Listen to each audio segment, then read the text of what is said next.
Hey, I feel really good about last week's elections, but America is still in big trouble. Take a look. A woman goes to a hockey game and she wears a Let's Go Brandon t-shirt. And that's too much. That's too much for the hockey team, for the people who own the arena.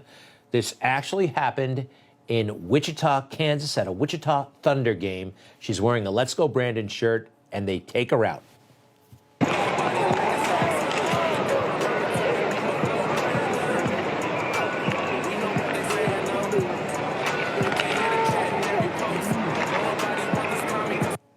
You see the shirt? Let's go, Brandon. And her evening is over. No more hockey for her. Nobody can believe it. It's absurd, right? But this is happening. Let's go, Brandon is somehow hate speech. Now, hey, let's face it. At a hockey game, bad things happen. Often to the delight of fans, okay? There are fights. You can say all kinds of things from the stands. Now, the team, in my opinion, suspiciously is saying she was not removed for the Let's Go Brandon t-shirt, but for her inappropriate language at a hockey game. Again, you're allowed to say stuff at a hockey game. Was it the chant, Let's Go Brandon? Because, hey, they're trying to fire that pilot from US Air. This is still America, and some crazy stuff is happening right now. We got to take care of each other and not let them get away with this. In the meantime, Democrats are feeling mighty proud because they passed that ridiculous infrastructure package. This is, okay, it sounds great. Oh, money for roads, bridges, airport repair.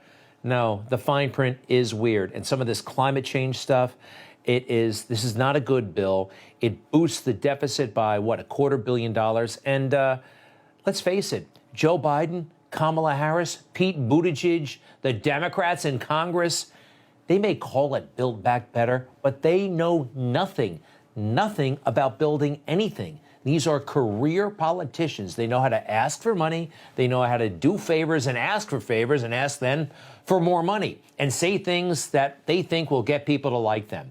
They've never built anything. You know who has, and you know why he didn't fit in? Yeah, Donald Trump. He is a creator. This is the guy who actually knows how to build things, and they tried to chase him out of town. You can look in the Art of the Deal book. This is real stuff. This is real skill. They pretend it's not. What he did with that ice skating rink or the hotel in Midtown and hundreds of other properties, they say, no, that's showmanship. No, it's real skill that they lack. And unfortunately for all of us, they tried to sabotage his presidency. Remember these characters? And by the way, something that they have in common, they don't know how to build anything either. All of these characters. Donald Trump actually brought world-class talent to Washington, D.C., and that's why Washington, D.C. had very little use for a guy like that. In the meantime, this Build Back Better plan may or may not pass the Senate. We'll see.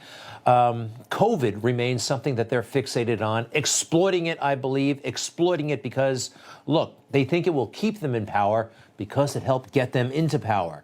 When Joe Biden was able to hide out in the basement for a year, that was a major, major benefit to his campaign. Because when Joe is out among the people, we know this by now, he screws up all the time. He is a gaffe machine, yelling at construction workers, saying awful things. He would not have won without COVID. So now, COVID, I believe, is a way they think they can keep and enhance their power and create obedient children. We'll get to that in a moment. Who remembers Nancy Pelosi at that silly event in California, not wearing a mask, no one there wearing a mask, except, by the way, their servants. Isn't that interesting? Take a look at Randi Weingarten. She is the head of the teachers union, the National Teachers Union. Here she is at a big convention, not wearing a mask. This weekend, not wearing a mask. People next to her, not wearing a mask. You saw those poor kids, the students? She's been very, very hard about masks and making the classrooms all COVID compatible. She had to apologize because she was caught. Oh, big apology. And the heart of it, if kids are wearing masks in schools to protect themselves and others, educators must wear masks inside as well. I'm sorry. I don't think I'm sorry is good enough. After what they've done to our kids, I'm sorry, is not good enough. Finally, though, sanity from an appeals court in Louisiana, the Fifth Circuit.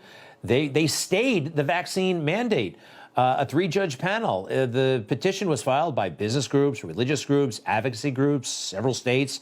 They claim that OSHA exceeded its authority. This has the potential to head to the Supreme Court, and the panel agreed. It was stayed. There are grave statutory and constitutional issues with the mandate. The mandate is hereby stayed pending further action. That is just a breath of fresh air. OSHA, they can regulate. They don't pass laws. For us to all do something, there has to be a law. And this OSHA thing is not a law. Right, Professor? The Biden administration is taking a law, OSHA, which is designed to regulate conditions that arise in the workplace. And they're trying to use it to turn employers into public health agencies. If we're going to have a vaccine mandate, the way to do that is to go to Congress and ask them to pass a law. Mr. Essenberg from the Wisconsin Institute for Law and Liberty. I like that. I like that a lot. So many have been exploiting this. We mentioned Joe Biden, but everybody, and the virtue signaling that comes with it, and the mass everywhere. It's getting ridiculous. And the overt politicization. Now, sometimes it's not that overt. You got to listen, and you got to remember. Vivek Murthy, I think his name is, the Surgeon General of America now, also was advising Joe Biden during the campaign. Take a look at this. He comes off a little warm and cuddly, but he's not.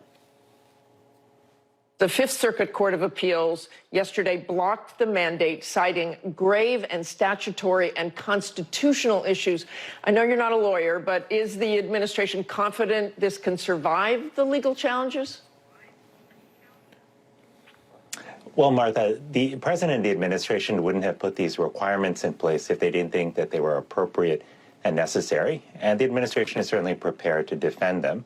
But let's step back for a moment and just look at why these are so important.